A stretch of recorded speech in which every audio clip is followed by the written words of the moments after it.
पत्रकारांना जीवे मारण्याची धमकी, खासदार संजय दिना पाटील यांच्या विरोधात गुन्हा दाखल करण्याची मागणी. पत्रकार मनोज खांबे यांनी दिली तक्रार. पत्रकारांना शिवीगाळ करून जीवे मारण्याची धमकी दिल्याचा आरोप करत खासदार संजय दिना पाटील यांच्या विरोधात तात्काळ गुन्हा दाखल करून कठोर कायदेशीर कारवाई करावी अशी मागणी अखिल भारतीय मराठी पत्रकार परिषद कोकण विभागाचे विभागीय सचिव मनोज महादेव खांबे यांनी केली. या संदर्भात महाड उपविभागीय पोलीस अधिकारी यांच्याकडे लेखी तक्रार दाखल करण्यात आली.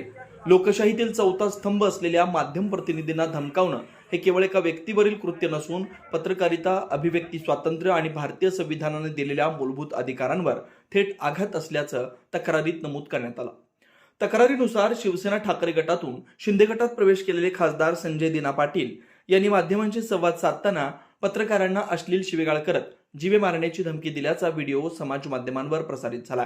लोकप्रतिनिधींकडून अशा प्रकारची भाषा आणि धमकी देणं निषेधार्ह असून लोकशाही मूल्यांना बाधा पोहोचवणारं असल्याचं निवेदनात म्हटलंय. पत्रकारांनी जनतेच्या वतीनं प्रश्न विचारणं हे त्यांचं कर्तव्य आहे. त्यासाठी धमकावणं, दहशत निर्माण करणं किंवा जीवितास धोका निर्माण करणारी भाषा वापरणं हा गंभीर स्वरूपाचा गुन्हा असल्याचं मनोज खांबेंनी नमूद केलं. अशा घटनांमुळे राज्यातील पत्रकारांमध्ये भीतीचं वातावरण निर्माण होत आहे. पत्रकारांच्या सुरक्षिततेबाबत गंभीर प्रश्न उपस्थित होत असल्याचं त्यांनी म्हटलंय. तक्रारीमध्ये उपलब्ध व्हिडिओ आणि इतर पुराव्यांच्या आधारे बीएनएस तसेच इतर संबंधित कायद्यानुसार तात्काळ गुन्हा नोंदवून निष्पक्ष व वेगवान चौकशी करावी, दोषींवर कठोर कारवाई करावी आणि पत्रकारांच्या सुरक्षिततेसाठी आवश्यक प्रतिबंधात्मक उपाययोजना कराव्यात अशी मागणी करण्यात आली. तसेच या तक्रारीवर 5 दिवसांच्या आत झालेल्या कारवाईची लेखी माहिती देण्यात यावी अशी मागणी करण्यात आली आहे. पत्रकारांना धमकावण्याच्या घटनांवर वेळीच कठोर कारवाई झाली नाही तर अशा प्रवृत्तींना खतपाणी मिळेल आणि लोकशाही व्यवस्थेवरील जनतेचा विश्वास डळमळीत होईल असा इशारा निवेदनात देण्यात आला.